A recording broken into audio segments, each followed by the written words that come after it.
The day Oliver Archer rode into Caldwell, Kansas, in the spring of 1879, 3 men stepped off the boardwalk to let him pass, and not one of them made eye contact while doing it. That was simply the way things were when Oliver Archer came to town. He was not a cruel man, not in the way that some men on the frontier wore cruelty like a badge stitched to their chest. He was something altogether different and in some ways more formidable than cruelty. He was unyielding. He was iron where other men were wood, granite where others were soft river clay. At 34 years old, he had driven cattle across the Kishom Trail 9 times, had survived a Comanche raid that killed 2 of his trail hands, had pulled 3 men out of a stampede with nothing but rope and nerve, and had once sat down across a table from the most feared land baron in Sumner County, and told him plainly that his deed was forged, and that he would be taking his horses back before sundown. He had gotten the horses. His face told the story of a hard life, without a single chapter of softness. A jaw that could have been cut from limestone, dark eyes that assessed everything with the calm precision of a surveyor, and a scar along his left cheekbone that he never explained to anyone, because in Oliver Archer's estimation, explanations were something you offered to people whose opinion mattered to you. He did not carry many of those. He worked for Raymond Stafford's outfit, the Double Bar S Ranch, which was one of the largest cattle operations in the county. He was the range foreman, which meant he was responsible for the land, the livestock, the trail drives, and the 23 men who worked under him.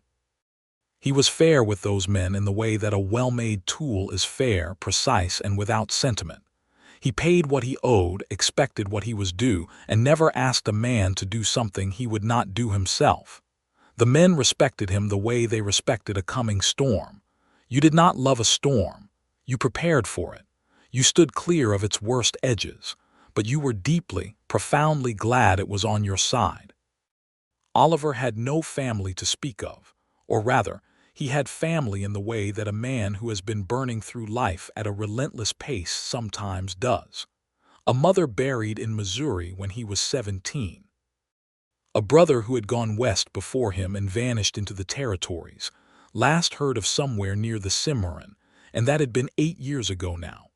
He had a cot in the bunkhouse at the Double Bar S even though Stafford had offered him a private room in the main house twice, and Oliver had declined both times without fully explaining why.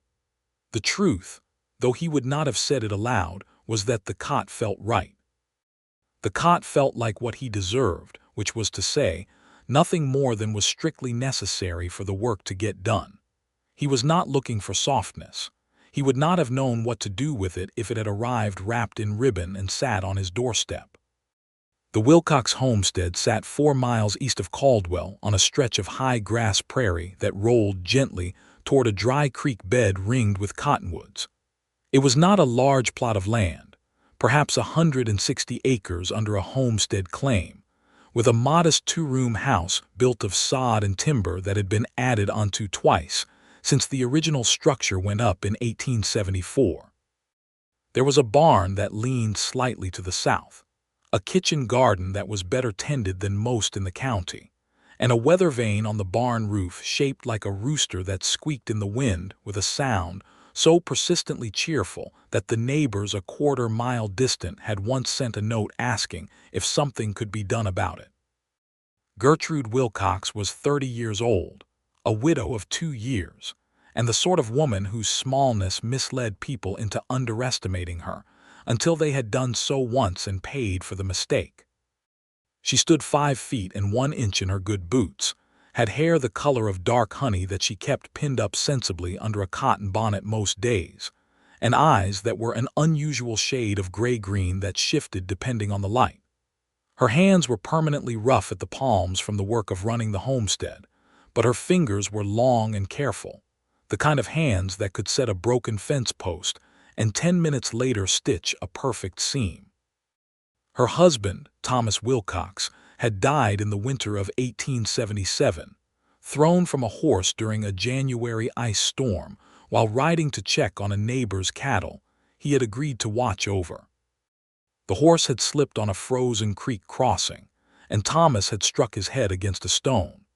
He had been brought home alive but had not regained consciousness, and he had passed 3 days later with Gertrude holding his hand and their son Henry sitting in the chair by the fire, too young to fully understand what was happening and old enough to know that something was being taken from him that he would never entirely get back. Henry was 7 now, a serious-faced boy with his father's square chin and his mother's gray-green eyes, who helped with the chickens and the garden, and had recently begun learning to ride the old bay mare they kept in the south pasture. Gertrude loved him with the kind of fierce, bone-deep love that frontier mothers carried like a second heartbeat, always present, always aware, always ready. She had kept the homestead running through 2 full years of widowhood with a combination of stubbornness, her own considerable skill, and the occasional help of neighbors, chief among them the Hargrove family 2 miles to the north, whose youngest son Dewey was 15 and could be relied upon to help with heavy lifting in exchange for supper. But Dewey Hargrove was not always available, and there was a great deal of work on a homestead that simply did not pause because you were short-handed. The trouble that brought Oliver Archer and Gertrude Wilcox into each other's orbit began, as many troubles on the Kansas frontier did, with water. The Double Bar S had a water right along Plum Creek, a shallow stream that wound through the eastern range and supplied both the ranch's cattle operation and several homesteads downstream, including the Wilcox place. In the dry spring of 1879, Raymond Stafford had authorized the construction of a diversion dam higher up the creek to build a holding reservoir for his summer cattle operation. The dam was legal, or it was nearly legal, which in Sumner County in 1879 amounted to the same thing if you had enough money and the right conversations with the right people. But the practical effect of the dam was that water flow to the downstream homesteads dropped to a trickle in April, just when those homesteaders needed it for spring planting. Gertrude Wilcox had noticed the reduction in her creek flow on a Tuesday morning in the second week of April, and by Wednesday she had hitched her mule to the wagon and driven to Caldwell to lodge a complaint with the county land office. The man at the land office, a soft-chinned fellow named Pruitt who wore an expression of perpetual inconvenience, had told her that the matter was complex and would require investigation and that these things took time. Gertrude had looked at him steadily and said, "My spring planting does not take time. My garden does not take time. My son does not take time." Pruitt had shuffled papers and suggested she return in a fortnight. Gertrude had gone home and written a letter to the territorial newspaper in Wichita, which she had folded and sealed, and given to the supply wagon driver who passed her road every Thursday morning. It was on the following Monday that Oliver Archer had ridden out to inspect the dam, because Raymond Stafford had received word through channels that there was a possible complaint being organized by the downstream homesteaders, and Stafford wanted his range foreman to assess the situation and report back. Oliver had ridden the length of Plum Creek, examined the dam structure, measured the outflow, and returned to the ranch house with his assessment. "The outflow is insufficient," he had told Stafford directly, standing in the man's study with his hat in his hands and his expression giving nothing away. "The downstream claims have legal standing to a continuous flow. We need to open the secondary gate or we will face a lawsuit we will not win," Stafford had argued. Oliver had presented facts with the calm precision that was his trademark. Eventually, Stafford had agreed to open the secondary gate, which he had done grudgingly, and with the air of a man who was doing a tremendous favor for people who did not appreciate it. Oliver had ridden out to check the secondary gate himself, and it was on that ride, following the creek eastward through the high grass to verify that the additional flow was reaching the lower claims, that he had come upon the Wilcox homestead for the first time. He had seen the kitchen garden from the road, neat and well-ordered even before the full planting season was underway. He had seen the barn with its slightly listing posture and the rooster weather vane turning in the afternoon breeze. He had seen the washing on the line, a child's shirt and a woman's dress, and a pair of work trousers that had been mended at the knee so carefully the patch was nearly invisible. He had not stopped.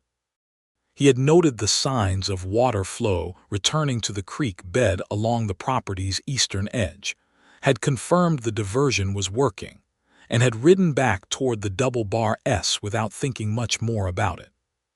He did not think about the Wilcox homestead again for 11 days. The night of April 22nd was overcast and moonless, the kind of darkness that settled over the Kansas prairie like a heavy blanket pressed down over everything. Gertrude had been working late in the barn, because one of her 2 remaining milk cows, the one she called Clara, had been off her feed for 3 days and that evening had shown signs of genuine distress.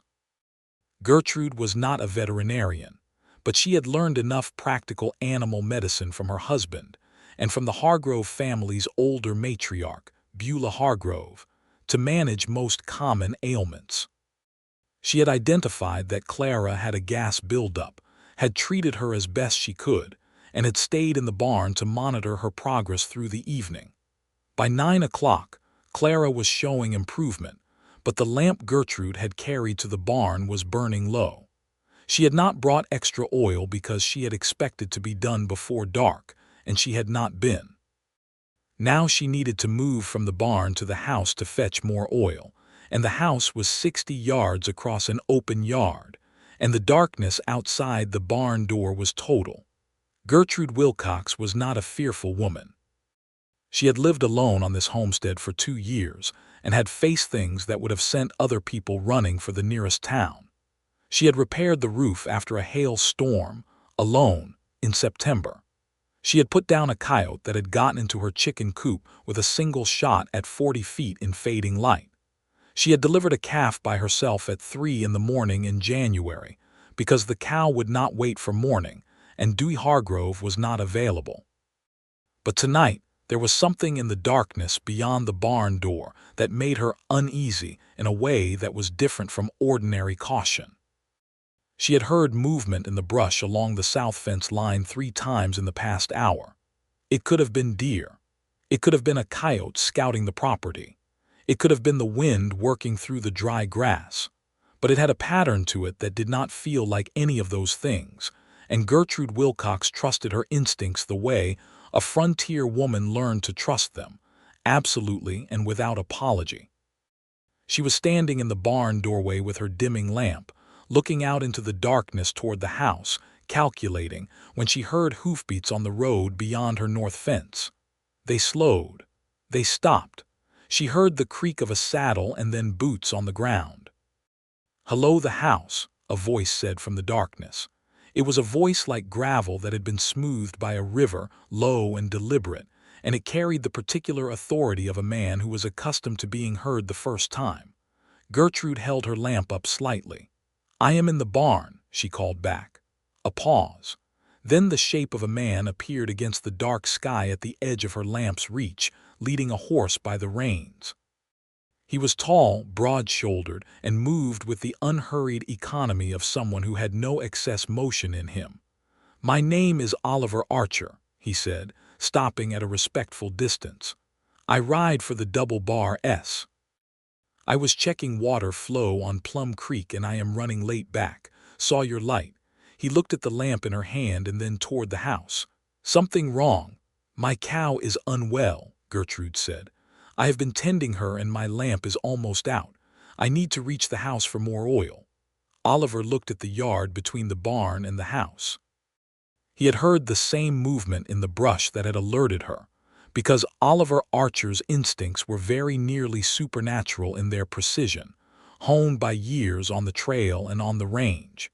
He had noted it on the road before he had stopped, had identified its location as the south fence line, had not yet determined its cause. He tied his horse to the fence post at the property edge and walked forward into the light. She saw him fully then for the first time. The square jaw, the scar on the cheekbone, the dark eyes that took in everything including her in one steady, non-intrusive survey. He was dressed plainly, a heavy canvas work coat, worn trousers, a hat that had seen better days and worse ones. He looked, she thought, like a man who had been made specifically for hard use. "I will hold your lantern," he said simply. She blinked. Of all the things she had expected him to say, that was not one of them.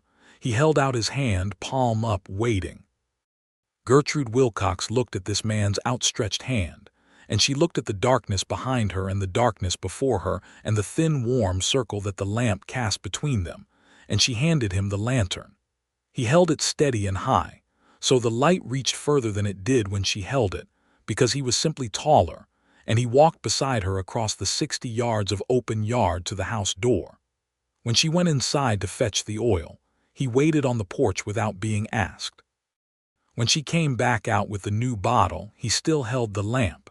She refueled it on the porch step, the warm glow strengthening as the oil fed the wick. Then she took it back from him.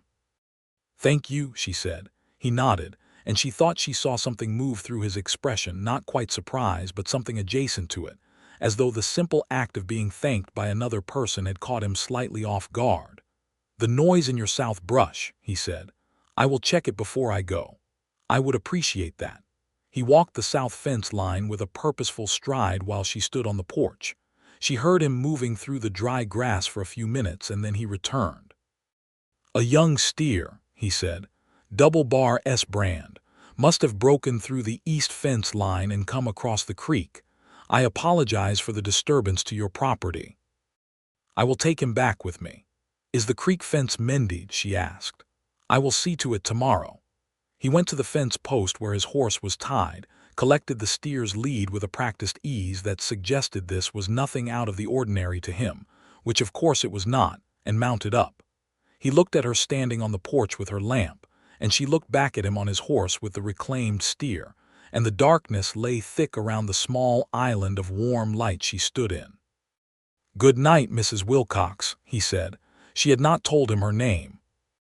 He had known it from the homestead claim records, she realized, or from the water issue complaint, or from any of a dozen practical sources available to a range foreman.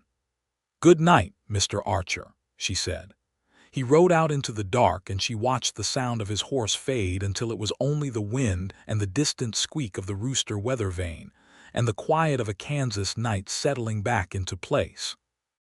Inside, she checked on Henry, who was sleeping deeply with his mouth slightly open, and one arm flung out as children sleep when they feel entirely safe, and she stood in the doorway of his small room for a long moment with her lamp held low so as not to wake him, and she thought about a man walking beside her across a dark yard, holding a lantern steady. She thought that was a strange thing to be thinking about. She went to bed and told herself she had stopped thinking about it. She had not stopped thinking about it.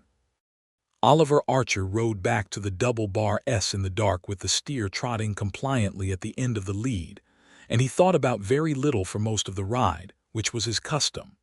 He processed what needed to be processed, organized the tasks for tomorrow, the fence repair at the creek line, the morning count on the South Range, the meeting with Stafford about the summer trail dates, and he filed all of it in its proper order. He did not file Gertrude Wilcox anywhere because he told himself there was nothing to file. She was a homesteader downstream on Plum Creek, a widow with a son, which were facts he already knew because he knew the facts of every claim bordering the double bar S range. She had been practical and unfrightened in the dark, which he noted because he noted things. She had taken his offered help without making either a production of needing it or an embarrassed performance of not needing it, which he found unexpectedly refreshing. She had a lamp fueled by more stubbornness than oil, which was also a fact he simply observed without attaching meaning to. He put her out of his mind with the efficiency of a man who had long practice at putting things out of his mind, and he delivered the steer to the double bar S corrals and unsaddled his horse and went to his cot in the bunkhouse. In the morning he rode out to mend the creek fence, and when the job was done and he was coiling the extra wire, he noticed that the Wilcox kitchen garden was visible across the creek from where he stood, and that someone was working in it. The figure was small and wore a blue cotton dress under a work apron, and the figure moved with a quick, purposeful efficiency that he recognized even at a distance. He did not wave. She did not look up. He rode back to the ranch. The fence held, the creek ran steady, and spring deepened over the Kansas prairie with that particular extravagance of green that made even hard men catch their breath occasionally, though they would not say so. Caldwell in 1879 was a cattle town at the peak of its complicated, tumultuous life. Situated just north of the Indian Territory border, it was one of the southernmost points on the cattle trail network, and the flow of longhorns and cowboys through its main street gave it an energy that was electric and unpredictable.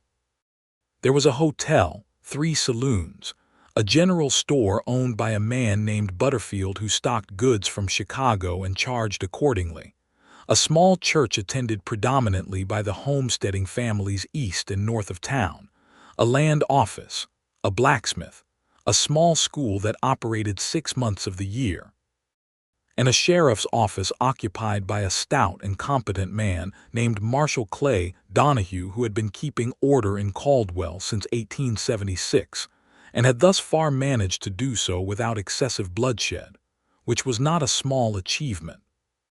Gertrude went to town twice monthly, on the first and third Saturday, to sell eggs and butter at Butterfield's, and to buy whatever the homestead required that she could not produce herself.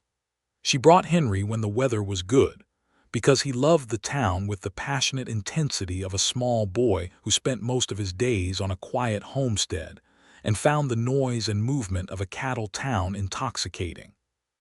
He had a particular affection for watching the cowboys work the cattle pens, which Gertrude allowed, because she felt it was important for a boy growing up to see how the world worked in all its forms. On the first Saturday in May, Gertrude was loading her eggs into Butterfield's back storage, handling the transaction with the measured precision she brought to all commerce, when she heard a conversation on the other side of the store's wooden partition that she could not entirely avoid hearing. "Archer turned down the Stafford offer again," one voice said. It was a rough, unhurried voice, a trail hand by the sound of it. "Third time," another voice answered. "Stafford wants him to move into the foreman's house proper. Archer won't do it." "Man lives like a monk," the first voice said. "Does nothing but work. Has not been to the saloon in 3 months." "He went to the Hendersons' dinner in March," the second voice offered, "because Stafford required it of him for business reasons. He was gone before 9. "Well," the second voice said philosophically, "some men are just made that way, all edge and no inside." Gertrude finished her transaction and did not look around the partition. She did not need to, she had heard enough. She did not know why she had listened as closely as she had, or why she was now carrying the fragment of information about Oliver Archer along with her butter money and her flour list as she navigated Caldwell's Main Street. She found Henry at the cattle pens, standing on the lowest rung of the fence with his chin on the top railing, watching 3 cowboys sort longhorns with the methodical intensity of men who had done this 10,000 times. One of the cowboys was Oliver Archer. She knew it was him before she could fully see his face, because she recognized the economy of his movement even from 50 yards. He was on foot inside the pen, working with a sorting stick, directing cattle through a gate with the kind of quiet authority that the animals seemed to respond to without fuss. He moved among them with complete ease, and she found herself watching him in much the same way Henry was, with an attention she could not quite justify. Oliver looked up, as he did periodically to assess the full scope of what he was working with, and saw her standing at the fence. He did not nod or wave. He simply looked for one measured moment and then returned his attention to the cattle. But then Henry turned and saw Oliver too and said, with the complete guilelessness of a 7-year-old, "Mama, that is the tall man who fixed our fence by the creek." Oliver heard this because he was close enough to hear it, and there was a small pause in his motion that was barely perceptible. The other 2 cowboys did not notice it. Gertrude noticed it. "Yes," she said to Henry, "that is Mr. Archer. He is very good with the cattle," Henry said, with the earnest authority of a boy who had decided something was true. "Yes," she said again, "he is." An hour later, when she was at the general store finishing her shopping, she heard boots on the boardwalk behind her and turned to find Oliver Archer 3 feet away, hat in hand, because he was inside the store, which she noted was where the hat came off. "Mrs. Wilcox," he said. "Mr. Archer." A pause that was not awkward so much as it was assessing on both sides. "I wanted to tell you," he said, "that I have verified the Plum Creek water right documentation. Your claim is recorded and current. There should be no further interruption to your flow." "I appreciate that," she said. "I understand it was your recommendation that opened the secondary gate." He looked at her steadily. "It was the correct call." "It was," she agreed. "Thank you." He put his hat back on. He bought a tin of coffee and a new coil of rope and left. Gertrude watched him go and felt something shift in her chest that she had not felt in 2 years, which was the sensation of being curious about another person. Not in the polite, neighborly way she was curious about most people she encountered in Caldwell. In the specific, pointed way that felt both comfortable and startling at once.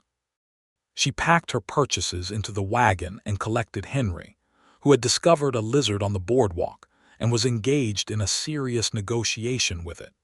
And she drove home along the prairie road in the warm May afternoon, and the rooster weather vane was squeaking cheerfully as they turned into the homestead lane, and Henry was telling her about the lizard with the enthusiasm of someone who has had a very good day. She did not tell him that she had been thinking about a man who worked a sorting pen with the kind of quiet precision that made the cattle move as though they had decided to on their own. She simply listened to Henry and made supper, and sat on the porch afterward in the long prairie evening, and watched the stars come out one by one over the flat Kansas horizon. It was Beulah Hargrove who, in the way of Beulah Hargrove, named what was happening before Gertrude had fully admitted it to herself. Beulah was 61 years old, had come to Kansas from Tennessee in 1863, had buried one husband and survived 2 more, and had opinions about everything with the unapologetic confidence of a woman who had been proven right often enough that it no longer seemed worth being modest about. She came to the Wilcox homestead every 2 weeks to exchange preserves and gossip, and she sat in Gertrude's kitchen in mid-May with her hands wrapped around a coffee cup and her bright blue eyes taking in everything. "You are different today," Beulah said, midway through a conversation about the Hargrove Farm's planting progress. "I am not different," Gertrude said. "You have combed your hair 3 times since I arrived, and it was already combed before I got here," Beulah said. Gertrude looked at her hands. "Is there someone?" Beulah asked with the direct casualness of someone who already knows the answer. "There is no one," Gertrude said. Beulah said nothing for a moment, which was unusual for Beulah. Then she said, "Oliver Archer." It was not a question. Gertrude looked up. "He stopped my Dewey on the road 2 days ago," Beulah said. "Told him to let you know the east fence line along the creek was solid and should hold through the summer. Said he had checked it personally." She paused. "A range foreman for the Double Bar S does not personally check the fence line of a homestead downstream from a water claim, not unless he has a reason that is not strictly professional." "He is conscientious," Gertrude said. "He is something," Beulah agreed, with a small smile that contained considerable wisdom. "He is a man I have spoken to twice," Gertrude said carefully. "He is the hardest man on the range. Everyone says so. He does not seek company and he does not invite it." "Hardest men on the range make the best husbands," Beulah said, "provided they meet the right woman. The hardness is not the problem. The hardness is what you build the life on. What you want is for there to be something underneath it," Gertrude said. "I do not know that there is something underneath it." "You would not be combing your hair 3 times if you did not already suspect there was," Beulah said. Gertrude did not answer that, and Beulah did not push further, because she understood the difference between an observation and an intrusion. The situation that brought them together again, properly and without the mediation of cattle or water rights or chance roadside encounters, was the church social on the last Saturday of May. Caldwell's church social was an institution. It was held twice yearly, in spring and late fall, and it was one of the few events that drew both the homesteading families and the ranch operations personnel into the same space without the usual friction that accompanied that particular collision in 1879 Kansas. Food helped. Beulah Hargrove's apple cake helped more. Gertrude had not planned on attending. She had told herself she was too busy, which was true. She had also told herself she had nothing worth wearing that was appropriate for a social, which was less true but felt true when she was standing in front of the small mirror in her bedroom on a Friday evening. What she was actually feeling was something she had not felt since before Thomas died, which was a nervous, fluttering hope about someone specific. And that feeling frightened her because the last time she had felt it, she had built her entire life on what followed. And then that life had been taken from her on a frozen creek crossing in January. She went to the social because Henry wanted to go, which was the truth, and because Beulah sent Dewey over on Friday afternoon with a message saying she had made a second apple cake specifically for Gertrude to bring, and you did not waste Beulah Hargrove's apple cake by not showing up. The social was held in the churchyard on a warm May afternoon that smelled of cottonwood pollen and fresh-cut grass. Tables were set out with food from a dozen households. Children ran in the grass. The preacher, a young man named Whitfield who had been sent out from a mission society in Ohio and was still somewhat bewildered by the frontier but earnestly trying, circulated with a cup of lemonade and a sincere expression. Oliver Archer was there because Raymond Stafford had asked him to be. Stafford was a regular attendee of the church social because it was good for business to be seen in community events, and he liked to have Oliver present because Oliver's presence at his side communicated something about the double bar S operation that Stafford considered valuable. Oliver tolerated this in the way he tolerated most of what Stafford required that did not cross his own lines, with a quiet and somewhat stony grace. He was standing at the edge of the social when Gertrude arrived with Henry at her side, and Beulah Hargrove on her other side carrying the apple cake. He saw her before she saw him, because he was at the edge where you could see everything and be observed by very little, which was where he preferred to stand. She was wearing a dress he had not seen before, a deep green that was the color of creek water in summer shade, and her dark honey hair was down, which he had not seen before. She wore it pinned loosely at the back of her neck, so that the wind off the prairie caught the edges of it. He looked away before she saw him looking, with the discipline of a man who was practiced at keeping his interior life entirely interior. Henry saw him first. Of course Henry did, because Henry had decided that Oliver Archer was worthy of attention, and 7-year-old boys are relentless about the things they decide. Henry pulled his mother toward Oliver's corner of the churchyard with the single-minded purposefulness of a child on a mission, and Gertrude, caught mid-step, found herself standing before Oliver Archer with the apple cake in her hands and no particular script prepared. "Good afternoon, Mr. Archer," she said. He touched the brim of his hat. "Good afternoon, Mrs. Wilcox." Henry looked between them with great interest and said, "Do you like apple cake, Mr. Archer?" There was a pause of precisely the length that suggested Oliver Archer was deciding whether to engage with this question as the conversational gambit it clearly was, and then, unexpectedly, something shifted at the corner of his mouth. "I do," he said. Henry looked triumphant. "Then you should have some of ours. Mama brought it. Mrs. Hargrove made it." "Henry," Gertrude said. "Mrs. Hargrove's apple cake is known in 3 counties," Oliver said. And it was the most unexpected thing he had ever said, at least in Gertrude's hearing, because it was a social remark delivered without the wooden awkwardness she might have expected from a man known for avoiding exactly this kind of exchange. He said it with the small, dry precision of a man who knew it was slightly funny and was willing to permit the humor to exist. Gertrude found herself smiling.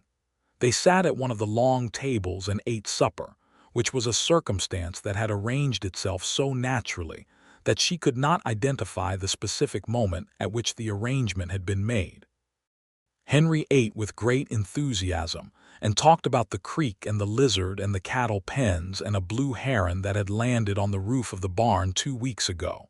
And Oliver listened with the same focused attention he appeared to give to everything, which was the full weight of it, no performance of listening, just actually listening.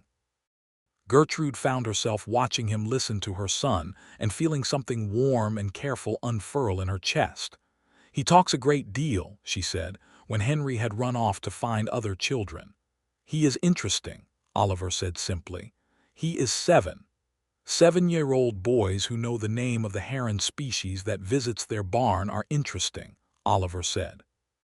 He looked at her directly for the first time in the conversation, which she felt as a distinct physical event, not uncomfortable but present. "You have taught him well." "Thomas started it," she said. It came out more naturally than she expected, the mention of her husband's name in this context. He used to take Henry on walks and name everything they saw: plants, birds, cloud formations. He said a boy who knew the names of things was a boy who understood the world. Oliver was quiet for a moment. "That is true," he said. "Did someone teach you the names of things?" she asked, and she was not entirely sure why she asked it except that it felt like the right question. He looked at his coffee cup. "My mother did, before she passed." "I am sorry," she said. "It was a long time ago," he said. But the way he said it was not dismissive. It was honest, the acknowledgement that something had been true for a long time and did not require fresh grief to remain real. She understood that. She understood it precisely. The afternoon deepened and Preacher Whitfield organized a hymn singing that moved through the assembled congregation with varying degrees of musical accuracy. And the children played in the grass until they were thoroughly dusty, and the sun went down in its extravagant prairie way with more colors than seemed strictly necessary, all orange and pink and deep gold. When Gertrude was collecting her empty cake tin and getting Henry's face moderately cleaner with a dampened handkerchief, Oliver appeared at her elbow and said, "I will walk you to your wagon." She had not asked him to. She did not argue with it. They walked side by side through the churchyard toward the road where the wagons were parked, and Henry walked ahead of them, still talking about something, and the evening air was warm and smelled of grass and horses. And Oliver walked with his hands clasped behind his back in a way she had not seen him do before, which looked like a man who was exercising a particular restraint. "I should tell you," he said, with the measured directness that was apparently how he said every important thing, "that the Double Bar S will be running a trail drive north in late June. I will be gone approximately 3 weeks." She looked at him. "Why are you telling me that?" He paused, looking straight ahead. "Because the creek flow should remain steady while I am gone, but if you have any issue with the water right, you should take it to Stafford directly and mention my name. He will act on it." This was a practical thing to say. It was the kind of thing a range foreman responsible for a water right would say to a downstream homesteader. It was also, she thought, not entirely what was being communicated. "Thank you," she said. They had reached her wagon. He helped Henry up onto the seat, which required a brief and dignified collaboration between Henry's climbing efforts and Oliver's steadying hand, and then he stood back. "Good evening, Mrs. Wilcox," he said. "Good evening, Mr. Archer." She drove home under a sky full of stars, and Henry fell asleep against her shoulder before they were a mile out of town, and she held the reins with one hand and her sleeping boy against her with the other. And she felt the quiet of the Kansas night like a blanket around the three of them, or perhaps, she thought, like a lantern held steady in the dark. June arrived with the particular intensity of a Kansas summer building to its full expression, all scorching blue sky and dry heat, and the smell of prairie grass baked in the sun. Oliver rode out with the trail crew on the 21st, a long line of cattle and horses moving north in the morning light. And Gertrude happened to be on the road to town that morning, and watched them pass from a slight distance, because the road's eastern branch ran adjacent to the Double Bar S's northern range before it veered toward Caldwell. Oliver saw her from the head of the column as he passed, and he touched the brim of his hat, and she nodded. And that was all it was. But Henry waved vigorously from the wagon seat, and Oliver, who was already looking away, glanced back at the wave, and there was that corner of the mouth shift again that was almost a smile but declined to commit fully. She watched the trail drive past until the dust settled back over the road, and then she drove to town and bought her flour and her salt and her thread. And she did not think about Oliver Archer on the trail north. She was very deliberate about not thinking about it, which was, she was aware, its own kind of thinking. The 3 weeks of June without Oliver Archer in the county were unremarkable, which was the correct word for them. The creek held its flow. The garden grew. Henry's riding improved considerably, and he fell off the bay mare only once, landing in the soft grass of the south pasture with more dignity than injury.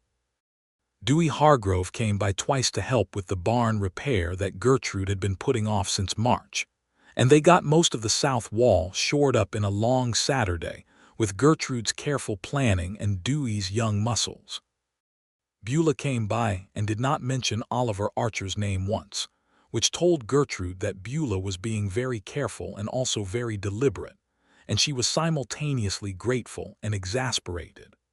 Oliver returned in the second week of July, 3 weeks and 1 day after he had left, and Gertrude did not know he was back until she went to town on the first Saturday of July and saw his horse tied outside Butterfield's general store.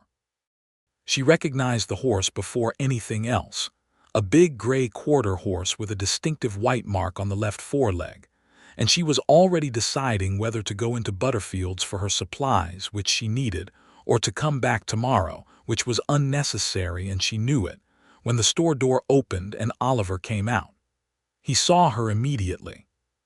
She was standing in the middle of the boardwalk with her basket and her list, and for one moment they were simply two people looking at each other on a hot July morning in Caldwell, Kansas, while the town moved around them. "You are back," she said.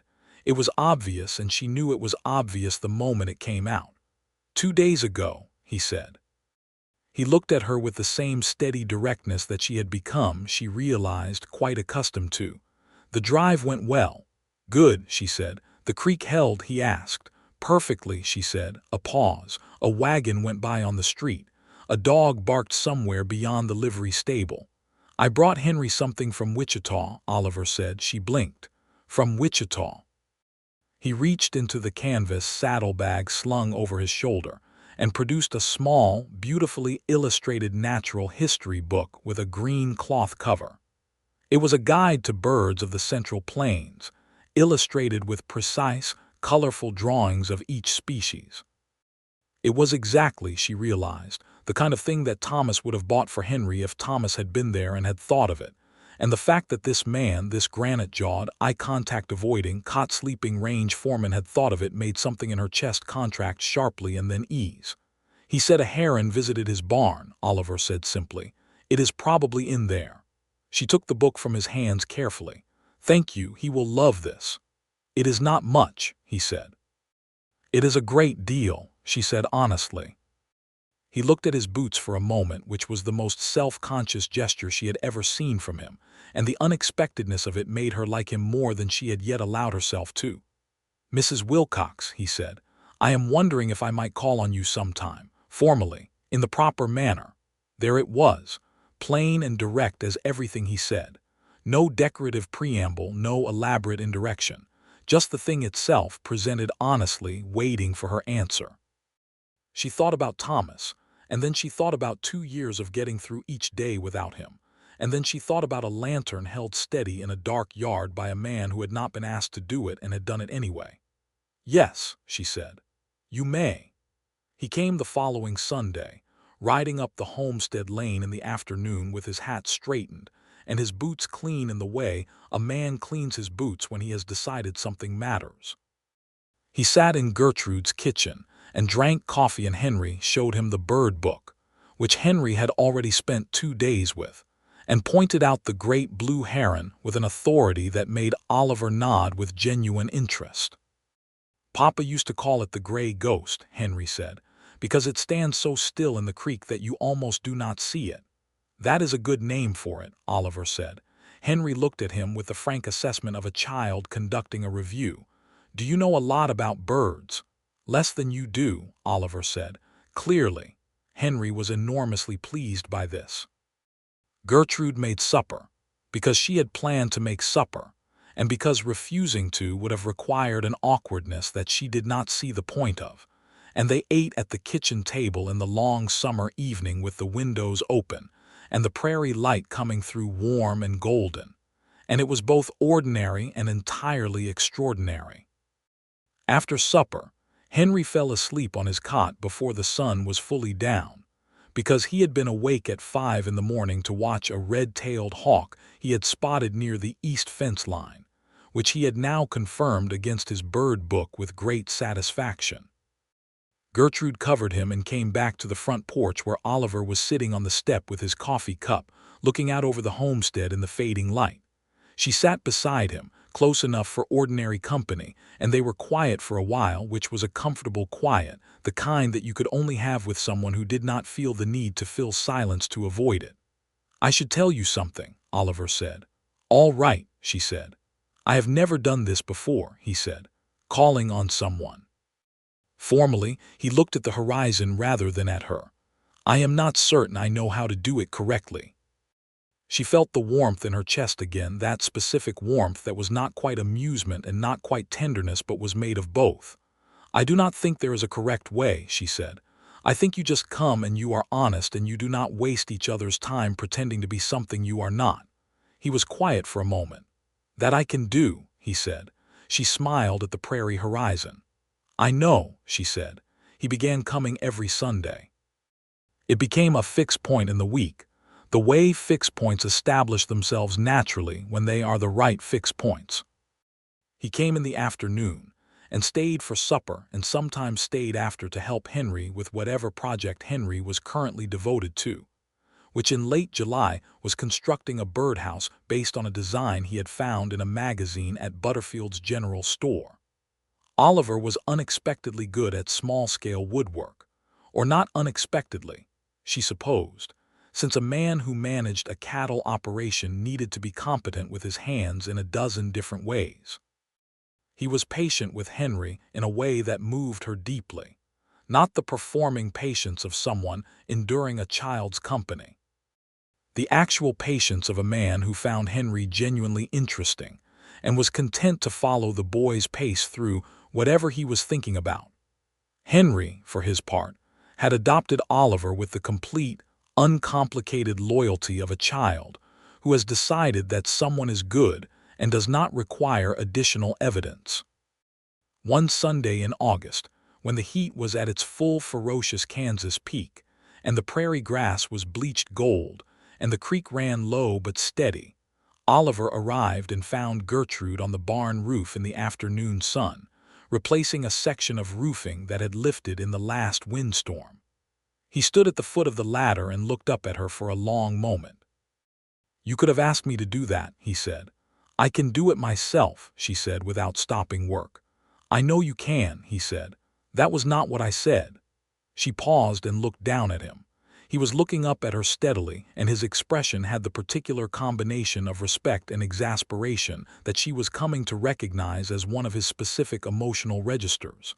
It was, she thought, a rather wonderful face to look at. "Will you hand me the second piece of cedar shingle from the pile at your left foot?" she said. He picked it up and climbed the ladder to hand it to her properly, and then he stayed on the ladder because 2 people on a roof was more efficient than 1. And they finished the section together in 20 minutes, working side by side in the sun. And when they were done and standing back on the ground, they were both hot and dusty, and she had a smear of pitch on her chin, and he had shingle grit in his hair. She reached up without quite thinking about it and brushed the grit from his hair. He went perfectly still. She dropped her hand immediately and looked away at the barn roof with professional assessment. "Looks solid," she said. "It does," he agreed, and his voice was slightly lower than usual, which was the only indication that anything had happened. But when she looked at him again from the corner of her eye, the corner of his mouth was doing the thing. September arrived, and with it the first bite of coming autumn in the morning air. The summer's work had been hard and productive, and the homestead was in better shape than it had been at the start of the year. The garden had been good. The cows were well. The barn roof held through 2 August windstorms without a breath of trouble. Henry started the fall term at the Caldwell schoolhouse and came home each Friday with stories about his classmates with the comprehensive detail of someone who had been keeping notes. Oliver had said nothing explicitly romantic through all of these weeks, and Gertrude had not pushed, because she understood him well enough by now to know that he moved carefully in territory where he was uncertain of his footing, and this was territory where he was very uncertain of his footing. But the regularity of his presence, the quality of his attention, the careful, unhurried way he moved into the orbit of her and Henry's life, spoke a language that was unmistakable even without formal declaration. She was not without her own uncertainty. There was Thomas, always Thomas, not as grief anymore precisely, but as the shape that love had taken for her before, and the question of whether that shape was singular or whether love could take more than one form without diminishing either of them. There were the practical realities of a homesteader and a range foreman, lives that were not identical in their rhythms, and the complicated question of how those rhythms might be reconciled. There was Henry, whose attachment to Oliver was already real and deep, and therefore carried its own weight of responsibility and care. And there was the simpler, older fear that was just fear, the fear of opening your heart in a place where loss came on frozen creek crossings without warning. It was Beulah Hargrove who gave her the words for it, in the way that Beulah Hargrove gave her the words for most things she could not quite articulate herself. "You are afraid," Beulah said. It was not an accusation. "Yes," Gertrude said. "Good," Beulah said. Gertrude looked at her. "If you were not afraid, it would mean it did not matter," Beulah said. "The fear is the measure of what you have to lose, and what you have to lose is the measure of what you have to gain." She paused. "Do not let the fear make the decision for you. You have earned the right to want something." Gertrude sat with that for a long time. The first frost came in early October, a light crystalline frost that rimed the tops of the fence posts and the edges of the kitchen garden in silver before the sun burned it off by mid-morning. Gertrude had spent the weekend before the first frost pulling the last of the garden, and Oliver had come on Sunday and helped, which meant that the two of them had spent most of the afternoon kneeling in the garden rows in comfortable proximity, talking and working in the easy way of people who have found the particular comfort of another person's presence. She had noticed in that proximity the way his hands worked, strong and careful and completely sure, the calluses at his palm, the scar along the back of his right hand from something long past that he wore with the same silence he wore everything, and she had felt, with a certainty that surprised her in its simplicity, that she was in love with Oliver Archer. That was the fact of it. She was in love with him. She did not know what to do with that except carry it carefully, which she did for the next 3 days while she processed the winter garden and put up the last of the preserves, and helped Henry with his schoolwork, and went to bed each night with the thought of Oliver sitting steadily at the back of her mind like a lamp that stayed lit. On the following Sunday, Oliver arrived to find a package on the kitchen table that Henry was being barely restrained from opening, because it was for him and Gertrude had told him to wait. It was a set of proper watercolor paints and brushes from Wichita, sent through Butterfield's general store with a card in Gertrude's careful handwriting that read, "For painting what the bird book cannot capture." Oliver looked at it for a long moment. "He told me he wanted to paint the heron," she said. "Last time you were here." "I know," he said. He put his hand on the package very briefly, and then he looked at her with the full directness he kept mostly reserved for professional situations, and she felt it hit her square in the chest. "Gertrude," he said. It was the first time he had used her given name. He used it with the deliberateness of a man who understood that the first time using a name was not a small thing. "I want to tell you something," he said. "All right," she said. Henry, apparently sensitive to the atmospheric shift in the kitchen, had taken himself to the front porch with great diplomacy. Oliver stood in her kitchen in his Sunday coat, his hat in his hands again, and looked at her. "I have not known how to do this," he said. "Any of this. I am not a man who has ever had something he was careful with, something he did not want to break." He paused. "You should know that you and Henry are the most important thing in the world to me. And I do not say that because I know how to say it right. I say it because it is true, and I would rather say a true thing badly than a polished thing that is not accurate." She stepped forward, and she took his hat from his hands and set it on the table, and she took his hands in hers and held them, and he looked down at their joined hands with an expression she had never seen on his face before, something that was not quite wonder and not quite relief, but was something made of both. "Oliver," she said, and she used his name with the same deliberateness he had used hers. "I love you. That is the simple truth of it." His hands tightened around hers. "I have loved you since you handed me your lantern," he said quietly. "Since that moment in the dark when you gave it to me without any performance of it, without making it more or less than it was. You just needed help and you accepted it, and I have not stopped thinking about it since." "Holding a lantern," she said. "Yes. You are telling me you fell in love with me because I asked you to hold my lantern." "I am telling you," he said, with the gravity and the small, real warmth that was his specific form of tenderness, "that you were standing in the dark and you were not afraid of it, but you needed an extra hand, and you let me be the extra hand, and something in me that had been very tightly closed for a very long time opened approximately 3 inches and has been opening further ever since." She laughed, a real full laugh, and it startled him slightly, and then the corner of his mouth did its thing and it kept going until it became, at last and without further hesitation, an actual smile, and his whole face was different when it happened, entirely different, warm and unguarded and entirely his. He asked her to marry him that afternoon, in the kitchen while Henry was on the porch, plainly and honestly and without elaborate ceremony, and she said yes with the same plainness and honesty. And then they called Henry in from the porch and told him, and Henry looked between them with his gray-green eyes and his serious face, and then said, "Good," with the complete confidence of a boy who has been conducting a review for several months and has reached his conclusion.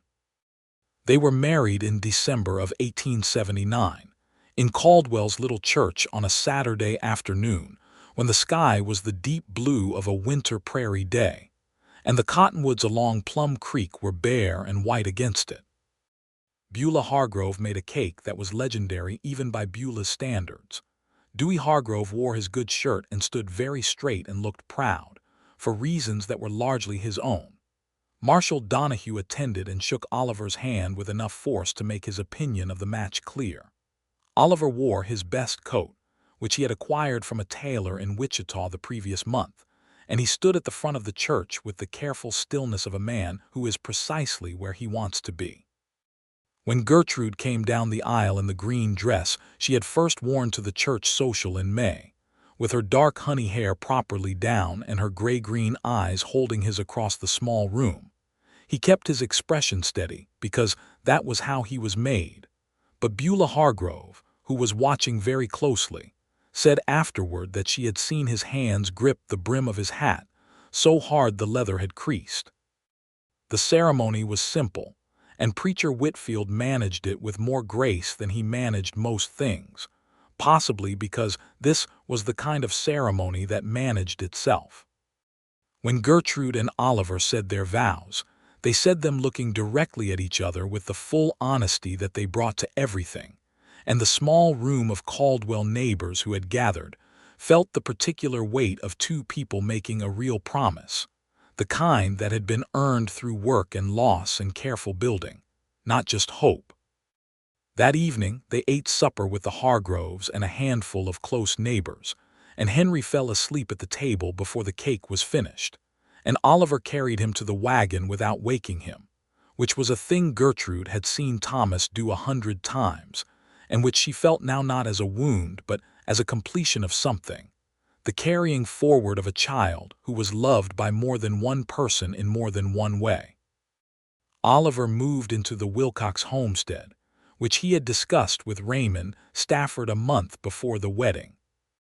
Stafford had not been pleased to lose his best range foreman from the bunkhouse arrangement, but he was not a fool, and he knew that Oliver living 4 miles east on Plum Creek was better than Oliver leaving the outfit altogether. Oliver kept the foreman position, now riding out to the double bar S each morning and back in the evenings, which was a rhythm that suited the homestead and suited the ranch and suited, most importantly, the particular requirements of a man who had lived without roots long enough to understand their value. The winter of 1879 settled into 1880 with the natural rhythm of a Kansas winter, hard and cold, and occasionally magnificent in its severity.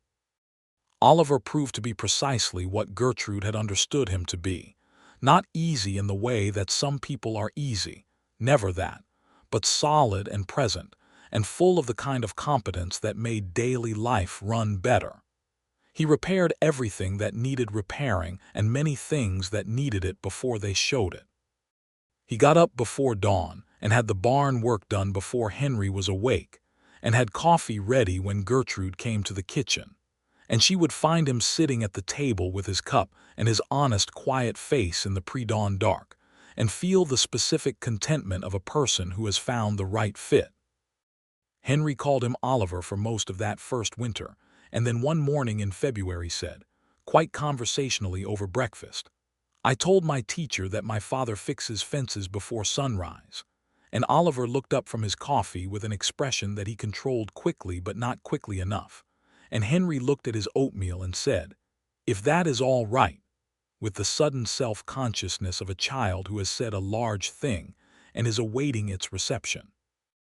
Oliver put his cup down and said, "That is more than all right," and his voice was completely steady, which was how she knew he meant it in the deepest possible way, because Oliver's voice was steady in direct proportion to the depth of what he was feeling. Spring came back to the Kansas prairie in 1880, the same way it always came, extravagant and unannounced and spectacular, the grass going green overnight and the creek running full, and the rooster weather vane turning in the warm south wind with its cheerful creaking.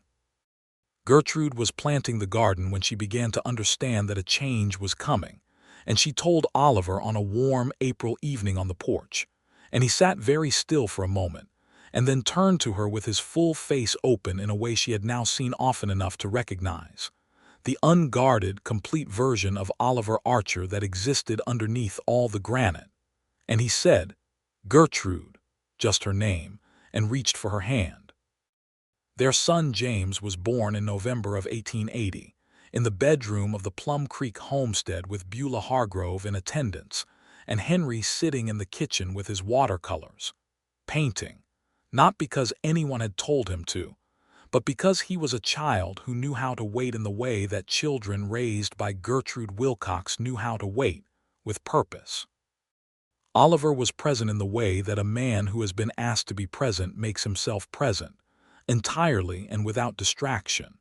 And when James arrived in the world with the focused objection to being there that all new people seem to have, Oliver held him with the same precision he brought to everything, careful and absolutely steady. Henry came in from the kitchen when he was called and stood by the bed and looked at his brother and said, "He is very red," with scientific accuracy, and Oliver said, "He will improve," with such perfect seriousness that Gertrude started laughing even though she was exhausted, and Henry looked between them with great satisfaction. The years that followed on the Plum Creek homestead were not without difficulty, because the frontier in the early 1880s was not without difficulty. There was a drought year in 1881 that tested every farm and ranch operation in Sumner County. There was a range dispute between the Double Bar S and a new cattle operation moving in from the south that required Oliver's best diplomatic and practical skills to resolve without it becoming something uglier. There was a season when James was 2 years old and had a fever that lasted 10 days and frightened them both in the specific, bone-deep way that a sick child frightens parents, and Oliver sat by the boy's cot through 4 of those nights with the same steadiness he sat through everything, not pretending the fear was not there, just not letting it overwhelm the work of care. James recovered, as children generally do when they are well loved and well tended and stubbornly determined, all of which James was. He had Oliver's dark eyes and Gertrude's gray-green ring around the irises that gave them an unusual quality, and he had Oliver's jaw taking shape in Gertrude's careful hands, and he had a personality that was its own thing entirely, volcanic and cheerful and fundamentally incapable of stillness, which Henry found exhausting and Oliver found quietly delightful. Henry grew into a young man of quiet intelligence and remarkable patience, the kind of young person who moved through the world with the steady attention of someone who has been taught to name what he sees. He went to the county school through its full available years, and by the time he was 14 was reading everything that came through Butterfield's store, including the newspapers from Wichita and occasionally from St. Louis when they arrived a month late. He and Oliver had developed by then a relationship that was its own particular thing, not father and son in the easy, complete way that some relationships are, but something genuine and mutual that had been built carefully over years, and that both of them respected too much to reduce to a simple label. Oliver had never tried to replace Thomas Wilcox. He had never needed to. He had simply become who he was in Henry's life, honestly and without performance, and that had been sufficient. More than sufficient. It had been, as Beulah Hargrove said on one of her visits when she saw them working together on the barn in a late afternoon, both of them talking quietly about something while they worked, it had been exactly right. There were changes in Caldwell through the early 1880s that came with the changes across the whole frontier. The cattle trade was shifting, routes moving further north and west as the railroad network expanded. The town's character was in transition, the wildest edges of the trail town life giving way slowly to the permanence of the homesteaders and their families, to schools and churches and businesses that assumed a future rather than a passing through. Oliver watched these changes with his characteristic assessment, not sentimental about what was passing, not anxious about what was coming, interested in the practical realities of what it meant for the land he managed and the family he had built. Raymond Stafford sold the Double Bar S in 1883 to a cattle company with Eastern investors. It was a transaction that Oliver had seen coming for 2 years and had prepared for accordingly. He had by then been considering a direction that had first appeared to him clearly one morning when he was riding the Plum Creek fence line and had looked back at the homestead and understood what it meant to him in a way that reorganized everything else. He talked to Gertrude about it in the kitchen one evening after James was in bed and Henry was at his books. He had, over their years together, become a man who talked to his wife, which he had not been before, and which had required a specific, deliberate effort that he had made without complaint, because it turned out that being heard and known by another person was the thing that Oliver Archer had been most profoundly missing for 34 years of his life. And now that he had it, he was not remotely willing to give it up. He told her he was thinking about leaving the Double Bar S, about using the money he had saved over years of a working life with minimal personal expenditure to expand the homestead, to add to the cattle herd, to build something of their own. She listened to all of it with the focused attention she gave him, her chin on her hand and her gray-green eyes clear and steady. "The Pemberton place is for sale," she said. "The 200 acres north of the creek." He nodded. He had known she would have thought about it. "That gives us a full water right on both banks," she said. "Yes." She looked at him. "Is this what you want?" he said without hesitation. "Yes, this is what I want." She smiled at him across the kitchen table, the warm, direct, entirely real smile that was her specific form of the thing he called happiness, and she said, "Then let us do it." They bought the Pemberton acreage in the spring of 1883, and Oliver spent the summer and fall extending the fence line and the water infrastructure with the same methodical competence he brought to every physical task. Beulah Hargrove's Dewey, now 21 and a capable young man, came to work for them through the busy seasons, and 2 other hands came on by the following year. The homestead expanded in the way that things expand when they are built on solid foundations, gradually and steadily, and with a quality that came from being made right rather than made fast. A new section was added to the house, a proper sitting room and a 3rd bedroom for James, and eventually for the baby girl who arrived in the spring of 1885, announced to her family with the same focused objection to the world that James had expressed, and with a quantity of hair so dark it surprised everyone except Oliver, who looked at her and was visibly undone in the specific, quiet, irreversible way that fathers are undone by daughters. They named her Ruth, for Gertrude's mother, and she was from her first hours a person of tremendous determination and considerable volume. Henry, 15 now and the composed older brother, held her with the careful competence of someone who had learned from observation and practice, and she looked at him with the unfocused intensity of a new person conducting her first assessment of the world, and Henry said to Oliver, "I think she is going to be formidable." And Oliver said, "I know," with the satisfaction of a man who considers formidable a quality. James, at 4, was uncertain about Ruth for approximately 3 weeks, and then adopted her with the total, consuming loyalty of a younger sibling, who has discovered that they are now older than someone. And the household organized itself around this new reality, with the natural adjustment of a family that had already done the work of becoming a family. Marshal Donahue retired from the Caldwell Sheriff's Office in 1884 and was replaced by a younger man named Garrett who had come up from Texas, and who spent his first year learning what Donahue had spent 8 years establishing, which was the specific and necessary understanding that keeping the peace on the frontier was more patience than violence, more talk than gun. Oliver had occasion to work with Garrett on a range dispute that winter that had the potential to become something worse, and he brought to it the same steady authority he had always carried. And Garrett, who was not a fool, observed and learned. The frontier was changing around them, and they were part of that change, which was not a small thing to understand. The wild, open, unresolved quality of the Kansas plains in the 1870s was becoming something different, more settled and more permanent, and the lives of people like Oliver and Gertrude Archer were woven into that permanence not just as witnesses but as builders.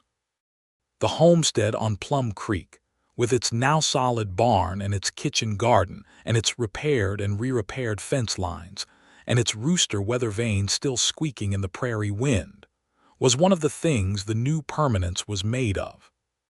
Henry, at 16, began talking about the teachers' college in Lawrence, which Gertrude took to immediately and Oliver took to with 1 day's consideration, and then equally. The money was manageable. The distance was real but not prohibitive. And the truth of it was that Henry had always been going to something like this. They had both known it since the bird book and the watercolors and the way he read everything that came within reach. And it was the proper next thing for a person like Henry, who had learned to name the world and now needed the tools to teach others to do the same.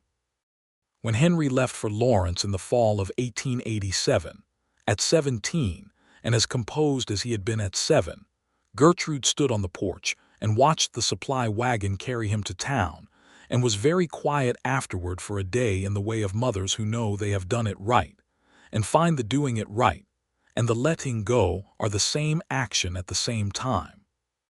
Oliver sat with her on the porch that evening, his shoulder against hers the way their shoulders fit together now after 8 years of sitting beside each other on this same step, and they watched the sky go through its colors over the prairie, and James chased fireflies in the south pasture with the full abandonment of a 7-year-old boy who had forgotten for the moment that his older brother was gone, and Ruth sat on Gertrude's lap and pulled at her mother's hair with focused determination. "He will be fine," Oliver said. He was not saying it to reassure her. He was saying it because it was true and he had assessed it to be true, and he spoke the truth as his first language. "I know," she said. "That is not what I am feeling." "I know what you are feeling," he said. She turned her head and looked at him, and he looked back at her, and between them was 8 years of mornings and suppers and difficult seasons and easy ones and children born and a world built, and also still the particular charge of two people who had chosen each other honestly and had not gotten tired of that choice. "What am I feeling?" she said. "Proud," he said, "and lonely for him already." "And glad for him, all three at once." She settled back against his shoulder. "Yes," she said. He put his arm around her, and she felt the warmth and solidity of him, the way she had felt it the first night. The complete, reliable, unperforming presence of a man who had decided she was worth staying for and had stayed. Henry did write letters, good ones, full of the particular detail of a young man encountering an intellectual world larger than anything he had previously had access to. And Gertrude read them aloud at supper, and Oliver listened with his forearms on the table and his coffee cup in his hands, and asked questions about the content that showed he was actually thinking about what Henry was learning. And James asked questions about Lawrence and whether there were large animals there. And Ruth listened to everything with the focused attention of a 2-year-old storing information. There were good years and hard years after that, as there always are when a life is being genuinely lived. The drought of 1886 had been difficult. A cattle sickness in 1888 hit hard and required quick decisions and hard work to limit the loss. There were seasons when the money was tight and the work was relentless, and the prairie wind seemed to carry only cold. But there were also the mornings that came to Gertrude sometimes with a completeness that she had not known how to expect, when she stood in her kitchen with the dawn light coming through the window over her garden, and heard Oliver in the barn and James in his room and Ruth's small feet on the floor overhead, and the homestead was full of the sounds of her life, and she was aware with her whole body of the particular gift of it. Oliver at 43 was not softer than he had been at 34. He was still granite in the ways that mattered, still precise and direct, and without excess sentiment in the way he moved through the world. But he was also, unmistakably, a man who had been loved well and knew it, and that knowing had done something to the texture of him that you could see if you looked. Not softness exactly, something more like warmth. The way granite can hold the heat of a long afternoon in the sun and give it back slowly through the night. He was that. He was a father in the way that some men become fathers, not easily or naturally in the immediate sense, but genuinely, deeply, through the work of attention and the willingness to show up not just for the easy parts. James had his personality and his stubbornness. Ruth had his eyes and his way of looking at the world, and his tendency to say exactly what she thought without decoration, which at 3 years old was both alarming and deeply familiar to everyone who loved Oliver Archer. Henry finished his course at Lawrence and returned to Sumner County as a certified teacher, and Caldwell School took him on for the fall term of 1889, which meant the satisfaction of having him home, and the particular pleasure of watching Henry in his classroom through the open window one October afternoon, when she had driven to town, and found herself unintentionally in view of the schoolyard. Watching her eldest son stand before his class of 20 children and name a thing and see the children write it down, learning the name of the world through him. She did not look long enough for him to see her. She drove on, and she thought about Thomas, who had started this, who had taken a small boy by the hand and said, "I will show you the names of things," and she thought about how the best things we give our children are the things they carry past us into a world we will not see. It did not hurt the way it used to. It was just the truth of it, whole and completed. Ruth was 5 when Henry came home, and she immediately attached herself to her eldest brother with the total confidence of a child who has assessed a person and decided they are hers. Henry handled this with the same composed patience he brought to his classroom, and she educated him thoroughly on the current state of affairs on the homestead, which included 3 new calves, a disagreement she was having with a particular fence post that was not in the right place, and her considered opinion that the rooster weathervane should be a horse instead because horses were faster. Oliver told of this last opinion by Gertrude with the quiet amusement that had become one of her characteristic expressions in the 11 years since they had built this life together, looked at his daughter across the kitchen with an expression that was transparently both exasperated and entirely delighted, and said, "She has a point about the horse." Gertrude looked at him. "Do not tell her that." He said nothing, which was enough. 2 mornings later, Ruth informed the family at breakfast that she had already decided the new weathervane would be a horse, and that she had told Dewey to look into it. And Oliver kept his face very straight, and Gertrude looked at him with the look that was specifically his, the one that said, "I see you." And he kept his face very straight, and she started laughing, and Ruth looked between them with the focused incomprehension of a 5-year-old who knows something is happening that she is not entirely in on. The horse weathervane was ordered from a metalworker in Wichita through Butterfield's in the spring of 1890, and it was installed on the barn roof on a clear April Saturday with Oliver and Henry on the roof and James handing up tools with great importance and Ruth supervising from below with complete authority. It did not squeak the way the rooster had.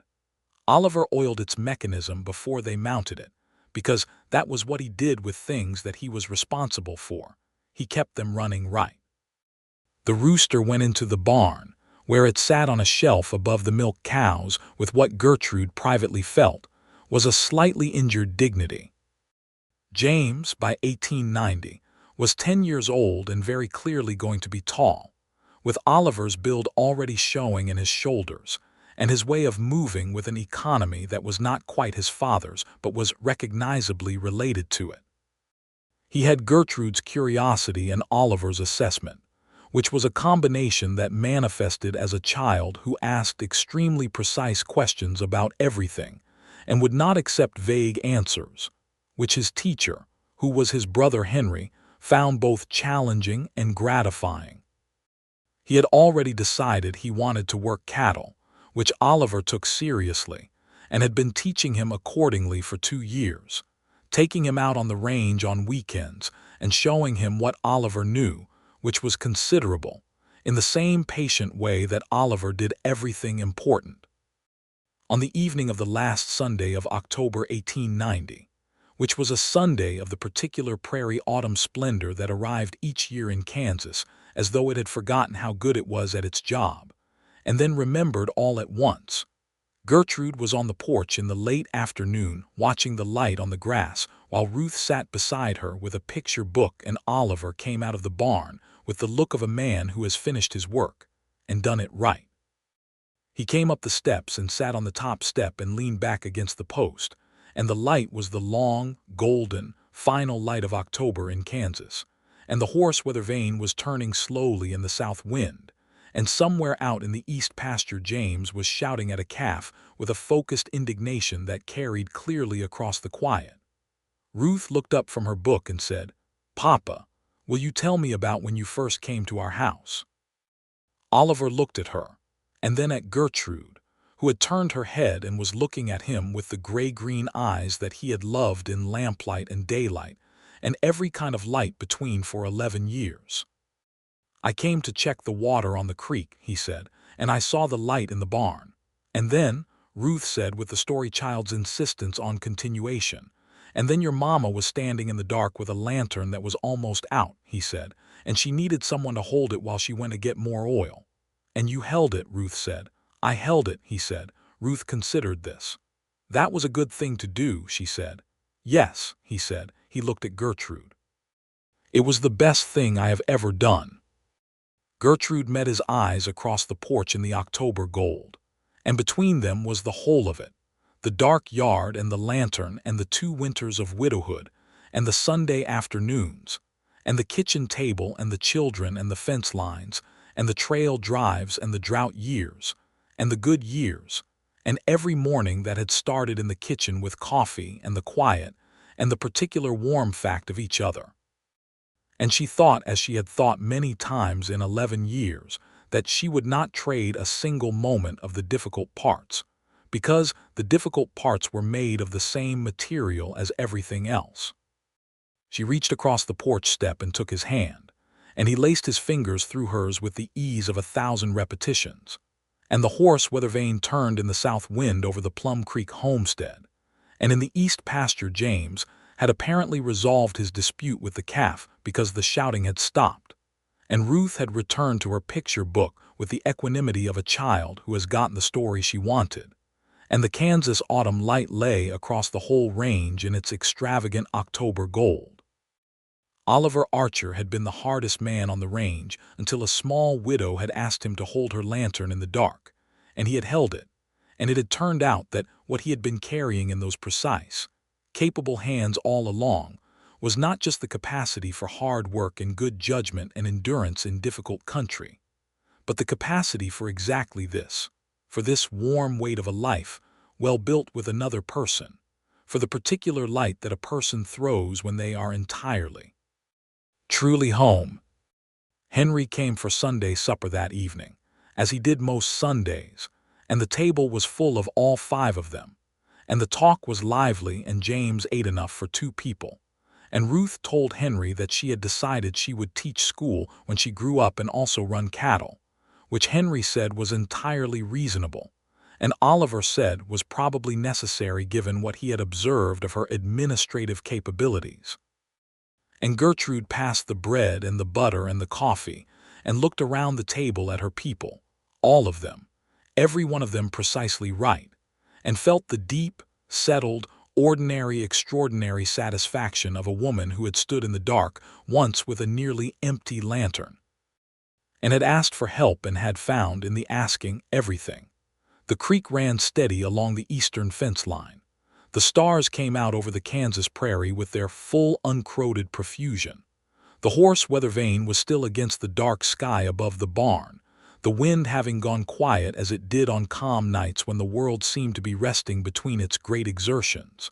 Inside the house on Plum Creek, there was light in every window.